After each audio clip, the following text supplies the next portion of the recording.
সুপ্রিয় দর্শক, আসসালামু আলাইকুম। আজকের ভিডিওতে আমরা এসএসসি ভোকেশনাল ও দাখিল ভোকেশনাল নবম শ্রেণী সমাপনী পরীক্ষা 2025-এর ফলাফল প্রতিষ্ঠান কর্তৃক পুনর্নিরীক্ষণের নিয়মাবলী সংক্রান্ত বিজ্ঞপ্তিটি নিয়ে আলোচনা করব। বিজ্ঞপ্তিটি বাংলাদেশ কারিগরি শিক্ষা বোর্ড, পরীক্ষা নিয়ন্ত্রণ বিভাগ, ভোকেশনাল শাখা, আগারগাঁও, শেরেবাংলা নগর, ঢাকা 1210 থেকে প্রকাশিত হয়।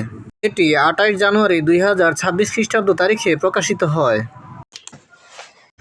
এসএসসি ভোকেশনাল ও দাখিল ভোকেশনাল নবম শ্রেণী সমাপনী পরীক্ষা 2025-এর ফলাফল পুনর্নিরীক্ষণের জন্য নিম্নবর্ণিত নিয়মাবলী অনুসরণ করতে হবে।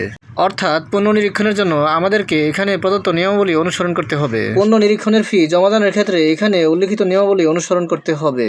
এখানে আরও উল্লেখ রয়েছে যে স্মারক নং এত তারিখ 27 জানুয়ারি 2026 অনুযায়ী পুনর্নিরীক্ষণ সম্পর্কিত বিজ্ঞপ্তিটি বাতিল করা হলো। অর্থাৎ এই বিজ্ঞপ্তি থেকে আমরা জানতে পারি এসএসসি ভোকেশনাল ও দাখিল ভোকেশনাল নবম শ্রেণী সমাপনী পরীক্ষা 2025-এর ফলাফল প্রতিষ্ঠান কর্তৃক পুনর্নিরীক্ষণের জন্য আমাদেরকে আবেদন করতে হবে। আমরা আরও দেখতে পাই আবেদন করার সময় 1-2-2026 খ্রিস্টাব্দ তারিখ থেকে 7-2-2026 খ্রিস্টাব্দ তারিখ পর্যন্ত, অর্থাৎ উক্ত তারিখের মধ্যে আবেদন করতে হবে।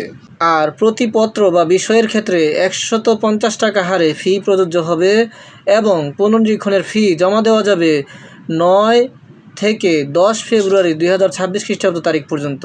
অর্থাৎ এই বিজ্ঞপ্তি থেকে আমরা জানতে পারি এক বিষয়ে অকৃতকার্যের জন্য আমাদেরকে 150 টাকা এবং 2 বিষয়ে অকৃতকার্যের জন্য আমাদেরকে 300 টাকা, এভাবে প্রতি বিষয়ের জন্য 150 টাকা হারে বোর্ড চ্যালেঞ্জের জন্য আমাদেরকে ফি পরিশোধ করতে হবে।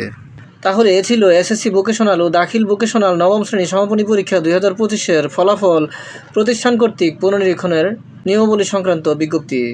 ভিডিওটি ভালো লাগলে লাইক, কমেন্ট ও শেয়ার করে দিবেন এবং চ্যানেলটি সাবস্ক্রাইব করে পাশে থাকার অনুরোধ জানিয়ে সকলের সুস্বাস্থ্য কামনা করে এখানেই শেষ করছি। আসসালামু আলাইকুম।